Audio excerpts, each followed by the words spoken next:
Hello students, last video நம்ம introduction of partnership அதுக்கப்புறம் definitions of partnership பற்றி பார்த்தோம். அதே போல் characteristics of partnership பற்றியும் பார்த்தோம். இன்றைக்கி நாம் டிஸ்கஸ் பண்ண போகிறது advantages and disadvantages of partnership. அதாவது இந்த பார்ட்னர்ஷிப்னால் எந்தெந்த அளவில் அட்வான்டேஜஸ் இருக்குது, அதேக்கு ஈக்குவலாக டிஸ்அட்வான்டேஜஸும் இருக்குது அப்படின்றத பற்றி நாம் பார்க்கலாம். First point easy formation. Easy formation அப்படின்னா என்னது? ஒரு பார்ட்னர்ஷிப் அப்படின்றது ஈஸியாக ஃபார்ம் பண்ண முடியும், துவங்க முடியும் அப்படின்னு சொல்கிறாங்க. The formation of partnership firm requires fulfillment of lesser legal formalities than other type of organization. அதாவது மற்ற ஆர்கனைசேஷன் நிறுவனங்களோடு ஒப்பிடும்போது அதாவது த ஃபார்மேஷன் ஆஃப் பார்ட்னர்ஷிப், இந்த பார்ட்னர்ஷிப் அப்படின்றது உருவாக்குறது ரொம்ப ஈஸி. அது என்னன்னா அதாவது சட்ட ரீதியாக எந்த வித ஃபார்மாலிட்டிஸும் கிடையாதுன்னு சொல்லலாம். இல்லை ஏதாவது ஒரு சிறிய அளவில் மட்டும்தான் லீகல் ஃபார்மாலிட்டிஸ் இருக்கும். ஸோ அந்த சின்ன அளவில் இருக்கிற லீகல் ஃபார்மாலிட்டிஸ், சட்டத்திற்குட்பட்ட ஃபார்மாலிட்டிஸை இவங்க சாட்டிஸ்ஃபை பண்ணால் போதும். ஸோ அது ஃபுல்ஃபில் பண்ணிட்டாங்கன்னாலே இந்த பார்ட்னர்ஷிப் ஃபர்மை அவங்க உருவாக்க முடியும் அப்படின்னு சொல்கிறாங்க. ஸோ சட்ட ரீதியாக இருக்கின்ற ஃபார்மாலிட்டிஸ் சிறிய அளவில் அவங்க ஃபாலோ பண்ணிவிட்டு அதை ஃபுல்ஃபில் பண்ணாலே ஒரு பார்ட்னர்ஷிப் ஃபர்மை உருவாக்க முடியும் அப்படின்னு சொல்கிறாங்க. What required is just an agreement which can be oral or written. என்ன ஒரு முக்கியமான தேவையாக ஒரு பார்ட்னர்ஷிப் அப்படின்ற ஒரு விஷயம் தொடங்கும் போது என்ன ஒரு விஷயம் முக்கியமாக இருக்கும் அப்படின்னு பார்த்திங்கன்னா ஒப்பந்தம், அக்ரிமெண்ட்ன்றது தான் மெயின். அது ஓரலாகவும் இருக்கலாம், ரிட்டனாகவும் இருக்கலாம். ஓரல்னால் வாய்மொழியாகவும் சம்மதத்தோடு அவங்க இல்லை நம்ம ரெண்டு பேர் ஒரு பார்ட்னர்ஷிப்பாக இருந்து ஒரு பிஸ்னஸை நம்ம நடத்தலாம் அப்படின்னு அவங்க வாய்மொழியாகவும் ஒத்துக்கலாம். இல்லை எழுத்துப்பூர்வமாகவும் அவங்க என்ன பண்ணிக்கலாம், ஒரு அக்ரிமெண்ட் அவங்க போட்டுக்கலாம். Registration of partnership is optional. அதாவது ஆப்ஷனல் அப்படின்னு பார்த்தா விருப்பப்பட்டால் ஒரு பார்ட்னர்ஷிப்பை அவங்க ரெஜிஸ்டர் பண்ணணும். இப்போ ஏதாவது ஒரு கம்பெனி நம்ம நடத்துகிறோம் அப்படின்னா என்ன பண்ணணும், அதை நம்ம ஃபஸ்ட்டு நம்ம பேரில் ரெஜிஸ்டர் பண்ணணும். ஸோ அந்த மாதிரி ஒரு விஷயம் இருக்கும்போது பார்ட்னர்ஷிப்பில் அந்த ரெஜிஸ்ட்ரேஷன் அப்படின்றது கட்டாயம் அப்படின்றது கிடையாது. நாம் விருப்பப்பட்டால் நம்ம அந்த பார்ட்னர்ஷிப் ஃபார்முக்கு ஒரு ரெஜிஸ்ட்ரேஷன் பண்ணலாம் அப்படின்னு சொல்கிறாங்க, பதிவு பண்ணலாம் அப்படின்னு சொல்கிறாங்க. Further, even if a firm wants to get itself registered, the registration process is very simple. அதாவது ஓகே நம்ம நம்மளுடைய நிறுவனத்தை நம்ம ரெஜிஸ்டர் பண்ணலாம், பதிவு பண்ணலாம் அப்படின்னு சொல்லிட்டு அவங்க நினைத்தால் கூட த ரெஜிஸ்ட்ரேஷன் ப்ராசஸ், அதாவது அந்த பதிவு செய்வதற்கான அந்த செயல்முறைகள் ரொம்ப சிம்பிளாக தான் இருக்கும். ரொம்ப பயங்கர டாக்குமெண்டேஷன்ஸ் எல்லாம் இருக்கிற மாதிரி அந்த மாதிரிலாம் எதுவுமே கிடையாது. ஈஸியாக ப்ராசஸ் ஆகி அவங்களுடைய கம்பெனி ஃபர்மை அவங்க என்ன பண்ணலாம், ரெஜிஸ்டர் பண்ணிக்கலாம் அப்படின்னு சொல்கிறாங்க. ஸோ ஒரு பார்ட்னர்ஷிப், ஒரு ஃபார்ம் ஆஃப் ஆர்கனைசேஷனில் ஒரு பார்ட்னர்ஷிப் உருவாவது அப்படின்ற விஷயம் ரொம்ப ஈஸியானது அப்படின்னு ஃபஸ்ட்டு பாயிண்டில் சொல்கிறாங்க. அடுத்தது அவைலபிலிட்டி ஆஃப் லார்ஜர் ரிசோர்ஸஸ். அதாவது அங்கே ஃபினான்ஷியல் ரிசோர்ஸஸ், அதாவது மூலதனம் போடுவாங்க இல்லையா. ஒரு பிஸ்னஸ் ஸ்டார்ட் பண்ணும்போது ஆப்வியஸாக என்ன பண்ணணும், இன்வெஸ்ட் பண்ணணும், அமௌண்ட் இன்வெஸ்ட் பண்ணணும். அந்த இன்வெஸ்ட்மெண்ட் அமௌண்ட் எப்படி இருக்கும், அதிகமாக இருக்கும். காரணம் அங்கே 2-3 பேர் சேர்ந்து தான் ஒரு பார்ட்னர்ஷிப்பாக, ஒரு கூட்டாளிகளாக இருந்து தான் பிஸ்னஸ் பண்ண போகிறாங்க. அப்படின்னும் போது ஒவ்வொருத்தரும் அவங்களுக்கான ஒரு கேபிட்டல் ஒரு இன்வெஸ்ட்மெண்ட் அவங்க என்ன பண்ணுவாங்க, அந்த பிஸ்னஸில் இன்வெஸ்ட் பண்ணுவாங்க. அப்போது அந்த இடத்துல அந்த ஃபினான்ஷியல் ரிசோர்ஸஸ் அதிகமாக இருக்கும் அப்படின்னு சொல்கிறாங்க. The combined capital of all the partners and the greater borrowing capacity make available larger financial resources. அதாவது பல பார்ட்னர்ஸோட கேபிட்டல் ஒன்று சேர்ந்து என்ன ஆகும், அங்கே ஒரு லார்ஜர் ரிசோர்ஸஸ் இருக்கும். பல பார்ட்னர்ஸ் ஒன்று சேர்ந்து அவங்க இன்வெஸ்ட் பண்ணுற கேபிட்டல், அது மட்டும் இல்லாமல் கிரேட்டர் பாரோயிங் கெப்பாசிட்டி. இப்போ பல பார்ட்னர்ஸ் இருக்கும்போது அங்கே வந்து அவங்களுக்கான கடன் வாங்கக்கூடிய தன்மையும் வந்து எப்படி இருக்கும், அதிகமாக இருக்கும். கடன் வாங்கும் திறமையும் வந்து அதிகமாக இருக்கும். ஸோ இன்வெஸ்ட் பண்ணுற அமௌண்ட்டும் அதிகமாக இருக்கும், கடன் வாங்கக்கூடிய தன்மையும் வந்து அந்த இடத்துல அதிகமாக இருக்கிறதுனால இந்த இடத்துல என்னது, availability of larger financial resources. So அந்த இடத்துல வந்து நிறைய ஃபினான்ஷியல் ரிசோர்ஸஸ் இருக்கிறதுக்கான வாய்ப்புகள் வந்து அதிகம் அப்படின்னு சொல்கிறாங்க. New partners can also be taken in to partnership to secure more capital. அதாவது இன்னும் நமக்கு வந்து கேபிட்டல் தேவைப்படுது, இன்னும் நம்ம பிஸ்னஸ்க்கு வந்து ஒரு இன்வெஸ்ட்மெண்ட் தேவைப்படுது அப்படின்னு நினைக்கும் போது புது பார்ட்னரை கூட அவங்க வந்து சேர்த்துக்கிட்டு அவங்களுடைய ரிசோர்ஸஸை வந்து என்ன பண்ணலாம், அதிகம் பண்ணிக்கலாம் அப்படின்னு சொல்கிறாங்க. As a result expansion of business unit becomes feasible. அதை feasible அப்படின்னா பாசிபிள், சாத்தியம் அப்படின்னு சொல்கிறாங்க.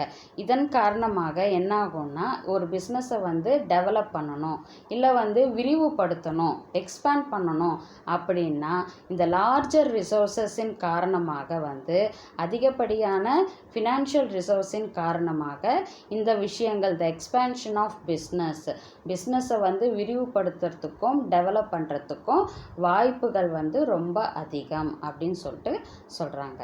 அடுத்தது benefit of consultation. Benefit of consultation இப்போ நம்ம இதே வந்து நம்ம சோல் ட்ரேடிங்கில் பார்த்தோம். சோல் ட்ரேடர் வந்து ஒரு சிங்கிள் பர்சன், அவர் வந்து யார்கிட்டையாவது தன்னுடைய பிஸ்னஸ் பற்றி கன்சல்ட் பண்ண முடியுமா அப்படின்னு பார்த்தா கண்டிப்பாக முடியாது. அவரே வந்து சில விஷயங்களை அவரோட ஐடியாவில் வந்து அவர் முடிவெடுத்து தான் தன்னோட பிஸ்னஸை வந்து நடத்துவார். ஆனால் ஒரு பார்ட்னர்ஷிப் ஃபார்மில் வந்து ஒருத்தருக்கொருத்தர் தங்களுடைய கருத்துக்களை வந்து பரிமாற்றம் செய்து கொள்வதன் மூலமாக அவங்க என்ன பண்ண முடியும், சரியான முடிவுகளை வந்து அவங்களால எடுக்க முடியும். அதை பற்றி தான் வந்து இந்த பாயிண்ட் சொல்கிறாங்க. Benefit of consultation. 2 heads are better than 1 அப்படின்னு ஒரு பழமொழி சொல்கிறாங்க. அதாவது ஒருத்தரோட முடிவை விட இரண்டு பேர் சேர்ந்து செய்கின்ற வேலைக்கு வந்து அதனுடைய எஃபெக்ட் வந்து அதிகம் அப்படின்னு சொல்கிறது தான் வந்து இந்த பழமொழி. Wise decision can be possible when the issues and subject matters are thoroughly discussed.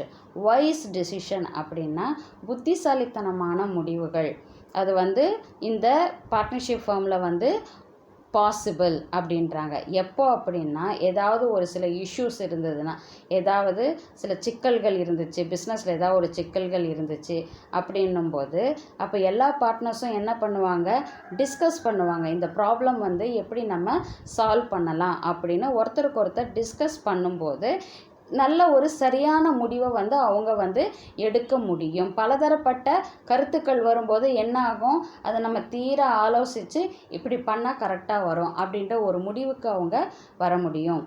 there is no place for hasty decisions. hasty decisions-னால் அவசர முடிவுகள். சோல் ட்ரேடரோட ஒரு இதில் வந்து என்ன பாசிபிலிட்டி இருக்குது, அங்கே வந்து ஒரே ஒருத்தர் முடிவு எடுக்கிறனால அந்த சூழ்நிலைக்கு டக்குன்னு ஒரு முடிவு எடுத்துகிட்டு போயிடுவார், அவசர முடிவு எடுத்துகிட்டு அவர் இம்ப்ளிமெண்ட் பண்ணிடுவார். ஆனால் பார்ட்னர்ஷிப் ஃபார்மில் வந்து எல்லாருமே வந்து கலந்து ஆலோசிக்கிறதுனால அவசரமான முடிவுகள் எடுக்க வேண்டிய அவசியம் இல்லை.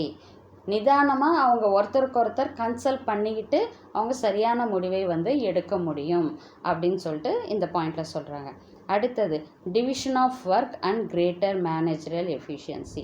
எந்த ஒரு வேலையுமே வந்து சரியான விதத்தில் வந்து நாம் பகிர்ந்து கொடுத்தோன்னா கண்டிப்பாக அந்த வேலை வந்து சக்ஸஸ்ஃபுல்லாக முடியும் இல்லையா. இப்போ ஏதாவது ஒரு வேலை கொடுக்குறோம் அப்படின்னா அப்போ அந்த வேலையை வந்து நீ இந்த வேலை செய், நான் அந்த வேலை செய். இப்போ ஒரு ஸ்கூல்லேயே எக்ஸாம்பிள் எடுத்துக்கோங்க, ஏதாவது ஒரு ஃபங்க்ஷன் நடக்குதுன்னு வச்சுக்கோங்க.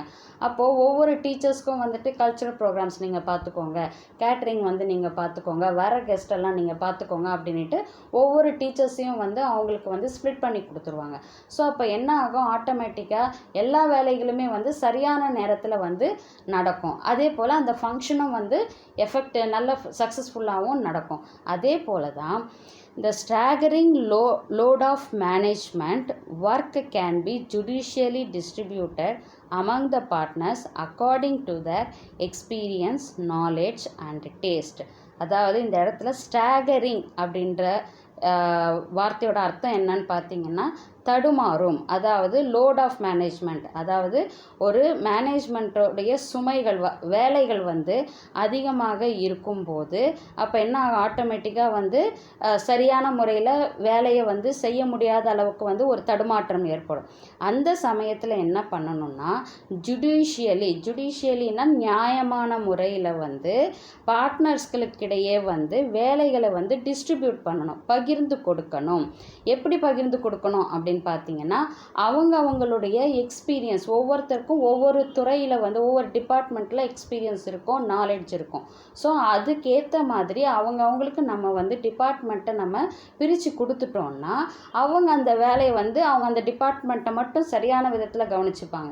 அப்போது என்ன ஆகும், அங்கே சரியான விதத்தில் வேலையும் நடக்கும், அவங்க நினச்ச ஒரு கோலை வந்து அவங்க சக்ஸஸ்ஃபுல்லாகவும் அடைய முடியும். ஸோ இதனால் என்ன சொல்ல வராங்கன்னா ஒரு மேனேஜ்மெண்ட்டில் வந்து நிறைய ஒர்க்லோட் இருக்கும்போது அந்த ஒரு தடுமாற்றம் ஏற்படும். அந்த தடுமாற்றமான சமயத்தில் வந்து நியாயமான முறையில் ஒவ்வொரு பார்ட்னருக்கும் அவங்களுடைய எக்ஸ்பீரியன்ஸ் நாலேஜுக்கு ஏற்ற மாதிரி அந்த வேலைகளை என்ன பண்ணணும், பிரித்து கொடுக்கணும். அப்படி பிரித்து கொடுக்கும்போது என்ன ஆகும்னா அவங்களோட ஒர்க் வந்து ஈஸியாக முடியும் அப்படின்னு சொல்கிறாங்க. For example, one partner can look after purchases, another sales, and another accounting etcetera. இப்போ எக்ஸாம்பிளுக்கு என்ன சொல்கிறாங்க அப்படின்னு பார்த்தீங்கன்னா ஒரு கம்பெனியில் வந்து ஒரு பர்ச்சேஸ் டிபார்ட்மெண்ட் இருக்கும், ஒரு சேல்ஸ் டிபார்ட்மெண்ட் இருக்கும், ஒரு அக்கௌண்டிங் டிபார்ட்மெண்ட், கணக்கு பார்க்குற டிபார்ட்மெண்ட் இருக்கும். ஸோ இந்த டிபார்ட்மெண்ட்டுக்கு வந்து அவங்கவுங்க படிப்பு தகுதிகளுக்கு ஏற்கவும் அவங்கவுங்களுக்கு எக்ஸ்பீரியன்ஸ் ஏற்றது போலவும்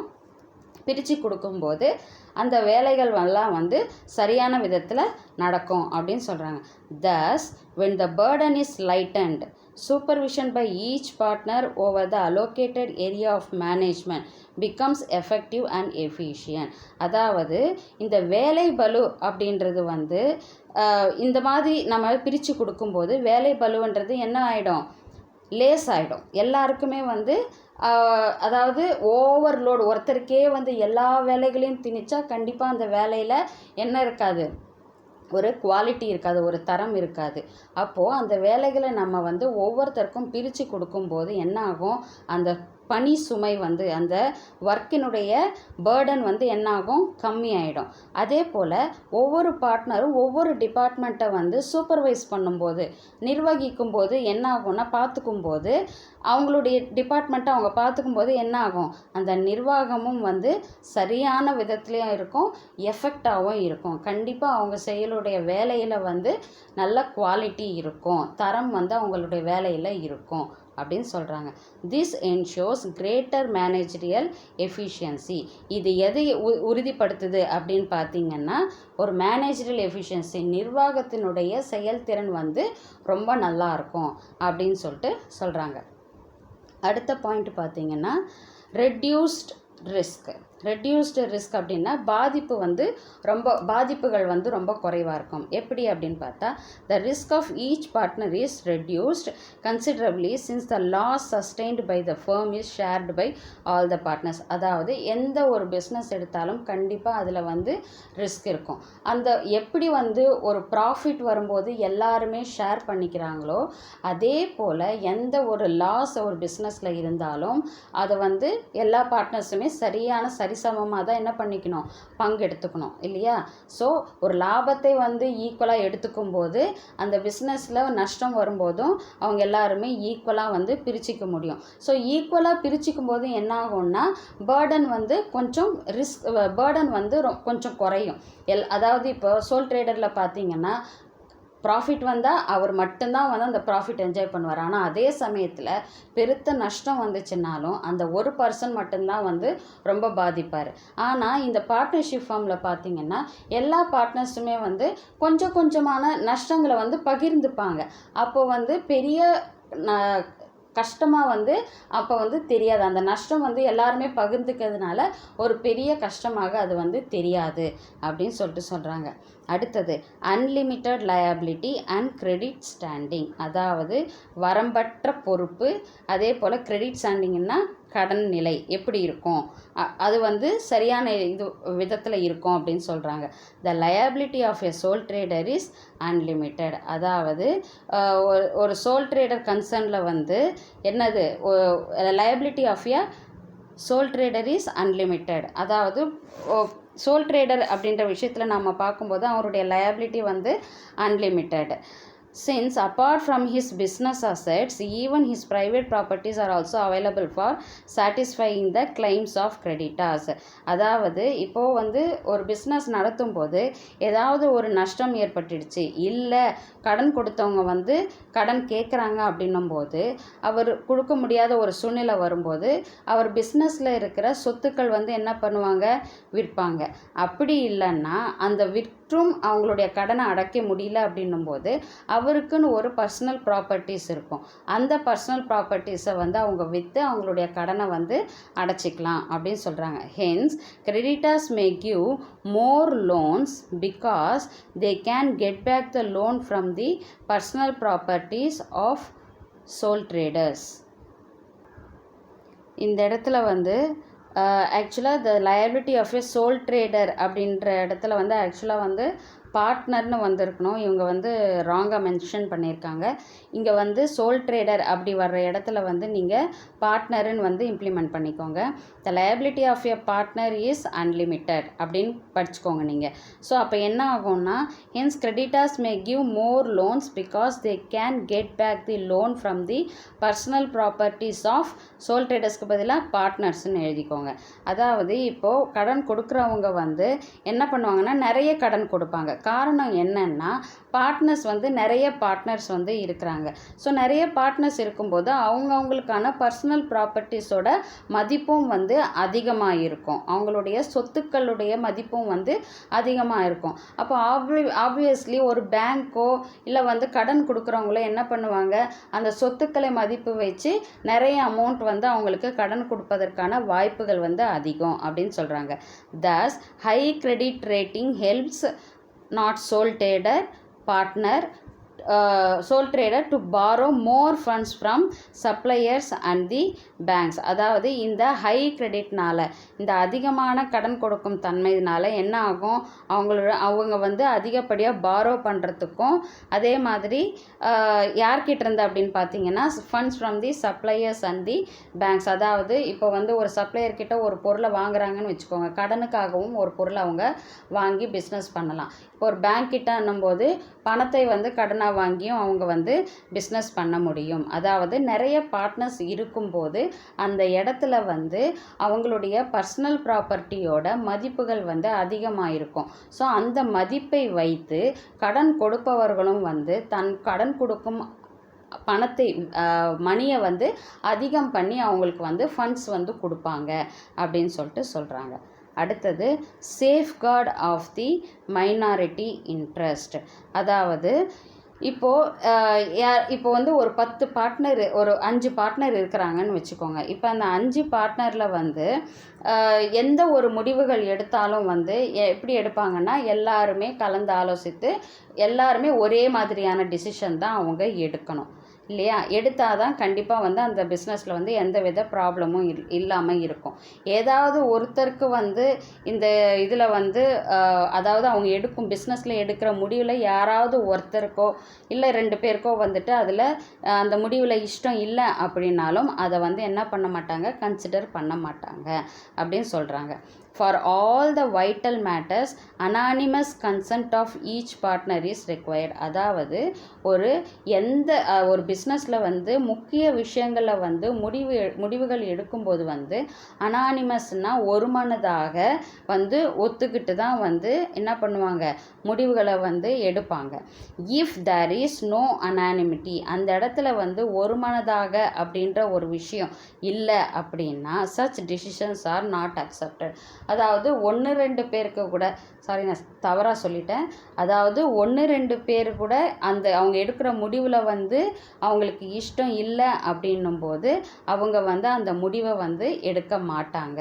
அதாவது இப்போ ஒரு பிஸ்னஸ் வந்து நல்லா போயிட்டுருக்கு, அவங்க வந்து இன்னும் கொஞ்சம் கேபிட்டலை இன்வெஸ்ட் பண்ணலாம் அப்படின்னு சொல்லிட்டு நினைக்கும் போது ஒரு சில பார்ட்னர்ஸ் வந்து இல்லை, நம்ம இருக்கிற இன்வெஸ்ட்மெண்ட்டை வச்சே வந்து நம்ம பிஸ்னஸை நடத்தலாம் அப்படின்னு ஏதாவது ஒரு முடிவுகள் எடுக்கும்போது 5 பேரில் 2 பேருக்கு கூட எடுக்கக்கூடிய முடிவில் வந்து இஷ்டம் இல்லை அப்படின்னும்போது அந்த இடத்துல அவங்க வந்து எந்த டிசிஷனையுமே வந்து எடுக்க முடியாது. எல்லாருடைய ஒப்புதல் இருந்தால் மட்டும்தான் அவங்க வந்து முடிவுகள் எடுக்க முடியும்.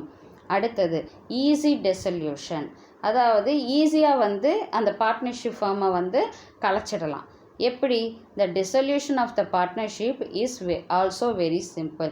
எப்படி ஒரு பார்ட்னர்ஷிப் ஃபார்மை வந்து உருவாக்குறது எவ்வளோ ஈஸியோ அதே போல் அந்த பார்ட்னர்ஷிப் ஃபார்மை டிசல்யூட் பண்ணுறதும் ரொம்ப ஈஸி அப்படின்னு சொல்கிறாங்க. இந்த case of partnership at will 14 days notice by a partner in this connection is enough. அதாவது ஒரு பார்ட்னர்ஷிப் அப்படின்ற ஒரு விஷயம் இருக்கும்போது, அதாவது விருப்பப்பட்டு ஏதாவது ஒரு பார்ட்னர் வந்து நான் வந்து இந்த பார்ட்னர்ஷிப்லேருந்து விலகி போகணும் அப்படின்னு நினச்சாருன்னா அவர் 14 நாள் நோட்டீஸ் கொடுத்தா போதும், அவர் வந்து தன்னுடைய பார்ட்னர்ஷிப் இதிலேருந்து விலகி போகலாம் அப்படின்னு சொல்லிட்டு சொல்கிறாங்க. No legal hurdle is there for dissolving the firm. அதாவது எந்த விதமான சட்ட ரீதியான இடர்பாடுகளும் வந்து கிடையாது. அந்த அந்த அந்த ஃபேர்ம்லேருந்து அதாவது வெளியே வர்றதுக்கோ இல்லை வந்து அந்த பார்ட்னர்ஷிப் ஃபேர்மையே டிசால்வ் பண்ணுறதுக்கோ எந்த விதமான சட்ட ரீதியான இடர்பாடுகளும் கிடையாது அப்படின்னு சொல்லிட்டு சொல்கிறாங்க. இதுதான் வந்து அட்வான்டேஜஸ் ஆஃப் பார்ட்னர்ஷிப். அதாவது ஈஸியாக ஃபார்ம் பண்ணலாம், easy formation, availability of larger resources, அதாவது ஃபினான்ஷியல் ரிசோர்ஸஸ் வந்து அதிகமாக இருக்கும். பெனிஃபிட் ஆஃப் கன்சல்டேஷனாக ஒருத்தருக்கு ஒருத்தர் ஆலோசனைகள் வந்து எடுத்துக்கிட்டு அதன் மூலிமா பிஸ்னஸை நல்ல விதமாக நடத்த முடியும். டிவிஷன் ஆஃப் ஒர்க், அதாவது வேலைகளை வந்து அவங்கவுங்க தகுதிக்கேற்ப பிரித்து எடுத்துக்கும் போது அந்த ஒர்க் வந்து அந்த மேனேஜரியல் ஒர்க் வந்து எஃபிஷியண்ட்டாக இருக்கும் அப்படின்னு சொல்கிறாங்க. அதே போல் ரெடியூஸ்டு ரிஸ்க், பாதிப்புகளும் வந்து குறைவாக இருக்கும். Unlimited liability and credit standing, அதாவது அவங்க வந்து தன்னுடைய பர்சனல் ப்ராப்பர்ட்டியை பேஸ் பண்ணி கிரெடிட்டார்ஸ் வந்து அதாவது கடன் கொடுப்பவர்கள் வந்து அதிகப்படியான கடன் கொடுப்பதற்கும் வாய்ப்புகள் இருக்குது. அதனால் பிஸ்னஸை வந்து நல்ல விதமாக கொண்டு போகவும் முடியும் அப்படின்னு சொல்கிறாங்க. Safeguard of the minority interest, ஏதாவது ஒரு முக்கிய விஷயங்களில் முடிவுகள் எடுக்கும்போது ஒரு மனதாக எல்லா பார்ட்னருடையும் ஒப்புதலோடு தான் அந்த முடிவுகளை எடுக்கணும். ஏதாவது ஒரு சிலருக்கு பார்ட்னருக்கு வந்து அதில் ஒப்புதல் இல்லைன்னும் போது அந்த முடிவுகளை அவங்க எடுக்க முடியாது. அடுத்தது ஈஸி டிசல்யூஷன், எப்படி வந்து ஒரு பார்ட்னர்ஷிப் ஃபேர்மை வந்து உருவாக்குறது வந்து எவ்வளவு ஈஸியோ அதே சமயம் ஒரு பார்ட்னர்ஷிப் ஃபேர்மை வந்து கலைக்கிறதும் சிம்பிளான விஷயம் அப்படின்னு சொல்லிட்டு சொல்கிறாங்க. இதெல்லாம் தான் வந்து அட்வான்டேஜஸ் ஆஃப் பார்ட்னர்ஷிப். அடுத்தது நம்ம பார்க்க போகிறது டிஸ்அட்வான்டேஜஸ். ஓகே, நல்ல விஷயங்களே பார்த்துட்டோம். அடுத்தது இதில் என்ன குறைபாடுகள் எல்லாம் இருக்குது அப்படின்றத நம்ம பார்க்கலாம். லேக் ஆஃப் ஹார்மனி அப்படின்னா ஒற்றுமை அப்படின்னு அர்த்தம்.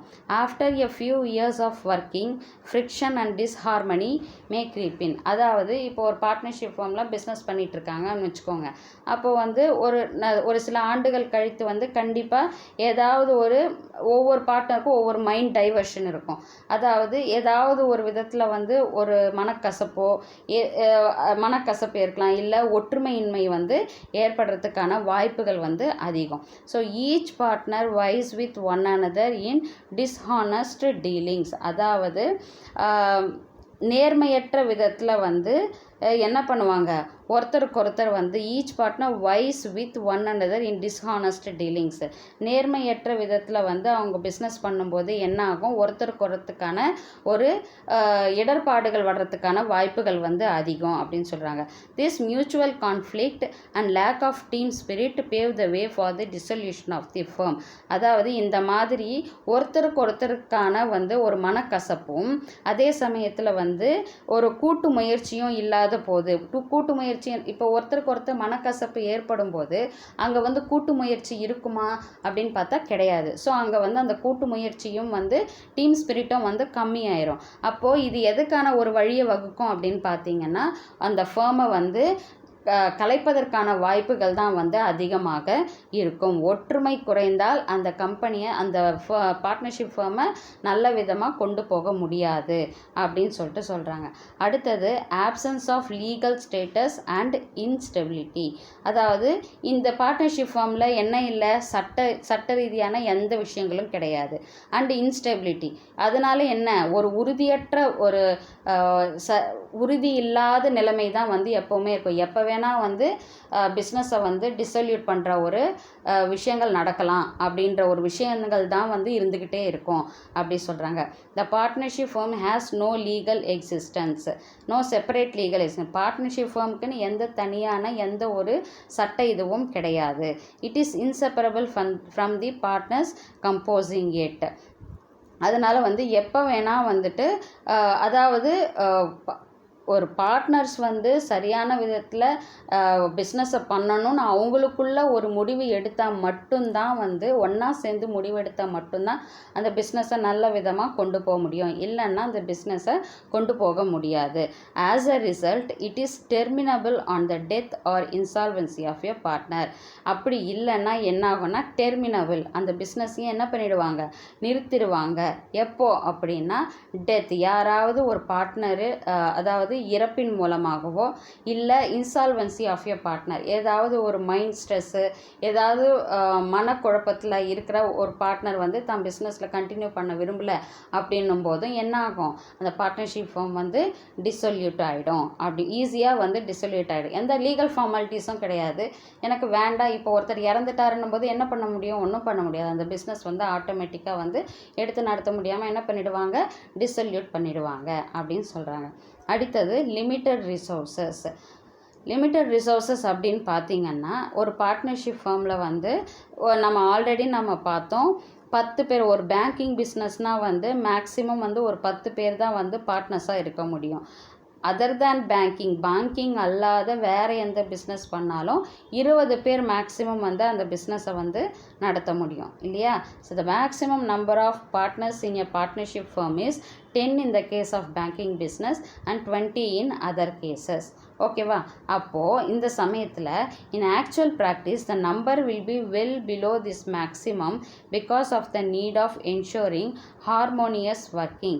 அதாவது என்னன்னா the number will be well below this maximum because of the need of ensuring harmonious working. அதாவது நாம் நினச்ச லெவலை விட, இந்த மேக்ஸிமம் லெவலை விட பிலோ லெவலில் வந்து பார்ட்னர்ஸ் இருந்தாங்கன்னா அப்போ வந்து கண்டிப்பாக என்ன ப்ராப்ளம் வரும், இந்த இன்வெஸ்ட்மெண்ட் ப்ராப்ளம் வரும், ஒர்க்கை வந்து எடுத்துக்கிற விதங்களில் வந்து ப்ராப்ளம் வரும். ஸோ இந்த ப்ராப்ளம்ஸ் எல்லாம் வந்து அங்கே உருவாகும். In view of this only limited resources are available. அப்போ வந்து கண்டிப்பாக வந்து லிமிட்டட் ரிசோர்ஸஸ் தான் வந்து அங்கே இருக்கும். அதாவது இருக்க வேண்டிய நபர்களை விட கம்மியான அளவில் அந்த பார்ட்னர்ஷிப்பில் நபர்கள் இருந்தாங்கன்னா அங்கே வந்து லிமிட்டட் ரிசோர்ஸஸ் தான் இருக்கும். Modern large scale enterprises which require huge capital outlay cannot be started. அதாவது அதிகமான ஒரு மூலதனத்தை போட்டு, ஹியூஜ் கேபிட்டல் போட்டு என்ன பண்ண முடியாது, ஒரு பெரிய லெவலில் வந்து ஒரு நிறுவனத்தை வந்து உருவாக்க அவங்களால தொடங்கிறதுக்கு முடியாது அப்படின்னு சொல்கிறாங்க. இப்போ வந்து அதாவது ஒரு பிஸ்னஸ், ஒரு பேங்கிங் பிஸ்னஸ் ஆரம்பிக்கணும்னா ஒரு 10 பேராவது மேக்ஸிமம் பார்ட்னர்ஸ் இருக்கணும். அந்த அதாவது பேங்கிங் இல்லாமல் மற்ற பிஸ்னஸ் பண்ணுறதுக்கு 20 பேராவது வந்து ஒரு பார்ட்னர்ஸ் இருக்கணும். அந்த 20 மேக்ஸிமம் சொல்கிற பார்ட்னர்ஸை விட கம்மியான அளவில் இருக்கும்போது என்ன ஆகும்னா கண்டிப்பாக வந்து அவங்க இன்வெஸ்ட் பண்ணுற கேபிட்டலும் வந்து கம்மியாக இருக்கும். ஸோ ஃபினான்ஷியல் ரிசோர்ஸஸ் வந்து கம்மியாக இருக்கும்போது பெரிய அளவில் ஒரு பிஸ்னஸில் வந்து இன்வெஸ்ட் பண்ணி அவங்களால ஒரு பெரிய நிறுவனங்களை வந்து உருவாக்க முடியாது அப்படின்னு சொல்கிறாங்க. அடுத்தது limited risk taking. In view of the danger of unlimited liability the partners tend to be over cautious. அதாவது பொறுப்புகள் அப்படின்றது வந்து அவங்களுக்கு வரம்பற்று இருக்கும். அதாவது ஒரு வரைமுறையே இல்லாமல் இருக்கும். அப்படின்னும் போது அப்போ பார்ட்னர்ஸ் வந்து என்ன பண்ணுவாங்க, ரொம்ப வந்து எச்சரிக்கையாக இருப்பாங்க. So normally they to not want to assume risk starting new ventures. So obviously என்ன பண்ணுவாங்க, இருக்கிற இதை விட வேற ஒரு பிஸ்னஸ் எதையாவது ஆரம்பிக்கணும் செய்யணும் அப்படின்றதுல அவங்க இன்ட்ரெஸ்ட் காட்ட மாட்டாங்க அப்படின்னு சொல்கிறாங்க. அடுத்தது risk of implied authority. Every partner can bind the firm and his other partners by his acts. அதாவது என்ன சொல்கிறாங்கன்னா, ஒவ்வொரு பார்ட்னரும் வந்து அவங்க எடுக்கிற ஒவ்வொரு நடவடிக்கையின் மூலமாக ஒவ்வொரு பார்ட்னர் வந்து அவர் எடுக்கக்கூடிய ஒரு நடவடிக்கையின் மூலமாக என்ன ஆகும்னா, அதாவது சட்டப்பூர்வமாக வந்து அவங்கள வந்து அடுத்த பார்ட்னரை வந்து கட்டுப்படுத்த இயலும் அப்படின்னு சொல்கிறாங்க. ஒரு பார்ட்னர் வந்து தன்னுடைய நடவடிக்கையின் மூலமாக வந்து சட்டப்பூர்வமாக மற்ற பார்ட்னரை வந்து கட்டுப்படுத்த முடியும் அப்படின்னு சொல்கிறாங்க. Therefore all of the partners become liable to a greater extent because of the folly and fraud committed by a fellow partner. அதாவது இப்போ ஒரு பார்ட்னர்ஸ் இருக்கிறாங்கன்னு வச்சுக்கோங்க. அந்த பார்ட்னர்ஸில் யாராவது ஒருத்தர் வந்து ஏதாவது ஒரு ஃப்ராட் மோசடி பண்ணாலோ, இல்லை வந்து ஃபாலி அப்படின்னா முட்டாள்தனமான விஷயம் ஏதாவது வந்து அந்த பிஸ்னஸுக்கு பாதிப்பை ஏற்படுத்தக்கூடிய விதத்தில் ஏதாவது நடந்துக்கிட்டாலோ, அது வந்து அவரை மட்டும் பாதிக்கிற விஷயம் கிடையாது. அதனால் வந்து மற்ற பார்ட்னர்ஸும் வந்து என்ன ஆவாங்க, பாதிப்பு அடைவாங்க. தேவையில்லாமல் அவங்களும் வந்து தங்களுடைய சொந்த சொத்துக்களை வந்து இழக்கக்கூடிய ஒரு சூழ்நிலைகள் கூட வரும் அப்படின்னு சொல்கிறாங்க. அதாவது பார்ட்னர்ஸ்குள்ளே ஏதாவது ஒருத்தர் வந்து ஒரு சரியான விதத்தில் வந்து நடவடிக்கைகள் இல்லை அப்படின்னும்போது அது அவங்கள சுற்றி இருக்கிற மற்ற பார்ட்னர்ஸையும் வந்து அது பாதிக்கும் அப்படின்னு சொல்கிறாங்க. அடுத்தது லேக் ஆஃப் பப்ளிக் கான்ஃபிடென்ஸ். அதாவது பொதுமக்களுக்கிடையே வந்து ஒரு அதிருப்தியான ஒரு நிலைமை தான் வந்து இந்த பார்ட்னர்ஷிப் ஃபர்மில் வந்து இருக்கும் அப்படின்னு சொல்கிறாங்க. அதாவது as it's accounts need not be audited and published. இப்போ நார்மலாக ஒரு கம்பெனியில் வந்து அக்கௌண்ட்ஸ் மெயின்டைன் பண்ணுறாங்க, கணக்குகள் பதிவு செய்வாங்க. என்னென்ன கணக்குகள் அப்படின்னு பார்த்தீங்கன்னா, எவ்வளோ பர்ச்சேஸ் ஆகிருக்கு, எவ்வளோ சேல்ஸ் ஆகிருக்கு, எவ்வளோ இன்கம் வந்திருக்கு, எவ்வளோ எக்ஸ்பெண்டிச்சர் வந்திருக்கு, எவ்வளோ லாபம் வந்திருக்கு, எவ்வளோ நஷ்டம் வந்திருக்கு அப்படின்னு எல்லா விஷயங்களையுமே வந்து என்ன பண்ணணும், அக்கௌண்டிங் பண்ணணும், கணக்கு பதிவு பண்ணணும். ஸோ அந்த மாதிரி கணக்கு பதிவு பண்ணும்போது ஒரு இயர் எண்டில் பார்த்தீங்கன்னா ஆடிட்டர்னு ஒருத்தர் கம்பெனியில் வருவாங்க. அந்த ஆடிட்டர் என்ன பண்ணுவார் அப்படின்னா, நாம் செய்த கணக்கு வழக்குகள் எல்லாத்தையுமே வந்து ஒவ்வொரு கம்பெனிக்கும் ஒரு ஆடிட்டரை வந்து நிர்ணயிச்சுப்பாங்க. ஸோ அவங்க செய்த கணக்கு வழக்குகள் எல்லாம் என்ன பண்ணுவாங்க, சரிவர இருக்கா, எந்த பிரச்சனைகளும் இல்லாமல் எல்லா பில்ஸு எல்லாமே இருக்கா அப்படின்னு எல்லாமே அவங்க செக் பண்ணுவாங்க. செக் பண்ணிவிட்டு எவ்வளோ நம்ம வந்து டேக்ஸ் பே பண்ணணும், எவ்வளோ நம்ம வந்து இன்கம்க்கு வந்து எவ்வளோ வந்து கவர்மெண்ட்டுக்கு வரி கட்டணும் அப்படின்றதையும் வந்து இந்த ஆடிட்டர் தான் வந்து அந்த கணக்கு வழக்குகளை பார்த்து முடிப்பார். ஆனால் இந்த பார்ட்னர்ஷிப் ஃபார்மில் என்னென்னா, எந்த அக்கௌண்ட்ஸ் வந்து அதாவது அக்கௌண்ட்ஸும் வந்துட்டு அக்கௌண்ட்ஸும் சரி, அதே மாதிரி அந்த ஆடிட்டிங்கும் சரி, எந்த விஷயமே வந்து பப்ளிஷ் ஆகாது. அதாவது வெளியில் வந்து வராது. அவங்க செய்கிற எந்த லாபமாக இருந்தாலும் சரி, நஷ்டமாக இருந்தாலும் சரி, பிஸ்னஸில் எந்த ஒரு இது பண்ணாலும் பார்ட்னர்ஷிப்பில் ஃபார்மில் வந்து பொதுமக்களுக்கு வந்து வெளியே தெரியாது. அப்போ என்ன ஆகும், பொதுமக்களுக்கிடையே வந்து ஒரு அதிருப்தி தான் இருக்கும். இதே கம்பெனி அப்படின்னு பெரிய பெரிய கம்பெனிங்கெல்லாம் பார்த்திங்கன்னா அவங்களுக்கு எவ்வளோ லாபங்கள் இருக்குது, அதனால் வந்து அவங்க எவ்வளோ பிஸ்னஸ் வந்து டெவலப் பண்ணியிருக்காங்க, எவ்வளோ வந்து பிரான்ச்சஸ் அவங்களுக்கு இருக்குது அப்படின்ற விஷயங்களை வந்து என்ன பண்ணுவாங்கன்னா வெளிப்படுத்துவாங்க. எங்களுக்கு வந்து இவ்வளோ ஃபினான்ஷியல் வைஸ் நாங்கள் இவ்வளோ ஸ்ட்ரென்த்தாக இருக்கோம், எங்களுடைய கம்பெனியில் வந்து இவ்வளோ ஒர்க்கர்ஸ் இருக்காங்க, இவ்வளோ நாங்கள் பங்குகள் வச்சுருக்கோம், ஷேர்ஸ் வச்சுருக்கோம் அப்படின்னு அவங்க வந்து வெளிப்படையாக சொல்லும்போது அப்போ பொதுமக்களுக்கும் வந்து இந்த கம்பெனி வந்து நல்ல விதமாக நடக்குது செய்யுது அப்படின்ற ஒரு வெளிப்படைத்தன்மையினால் பொதுமக்களுக்கு வந்து ஒரு திருப்தி இருக்கும். ஆனால் பார்ட்னர்ஷிப் ஃபார்மில் அந்த வெளிப்படைத்தன்மை இல்லை அப்படின்றதுனால பொதுமக்களிடையே வந்து என்ன ஒரு அதிருப்தியான ஒரு சூழ்நிலைகள் தான் இருக்கும் அப்படின்னு சொல்கிறாங்க.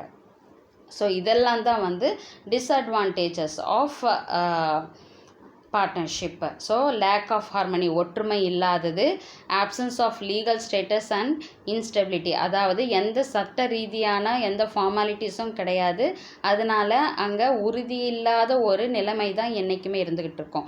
லிமிட்டட் ரிசோர்ஸஸ், அதாவது மேக்ஸிமம் இருக்கக்கூடிய நபர்களை விட கம்மியாக இருந்தால் கண்டிப்பாக அந்த ஃபினான்ஷியல் ரிசோர்ஸஸ் வந்து கம்மியாக இருக்கும். அவங்க வந்து பெரிய அளவில் வந்து எந்த பிஸ்னஸையும் வந்து தொடங்க முடியாது. லிமிட்டட் ரிஸ்க் டேக்கிங், அதாவது அதாவது கடன் நிலையாகட்டும் சரி, இல்லை வந்து பொறுப்புகளும் வந்து அதிகமாக இருக்கிறனால வேறு எந்த புதிய நிறுவனமும் எந்த ஒரு புது பிஸ்னஸ் ஆரம்பிக்கணுன்னாலும் வந்து பார்ட்னர்ஸ் வந்து கொஞ்சம் ஆலோசனை பண்ணுவாங்க.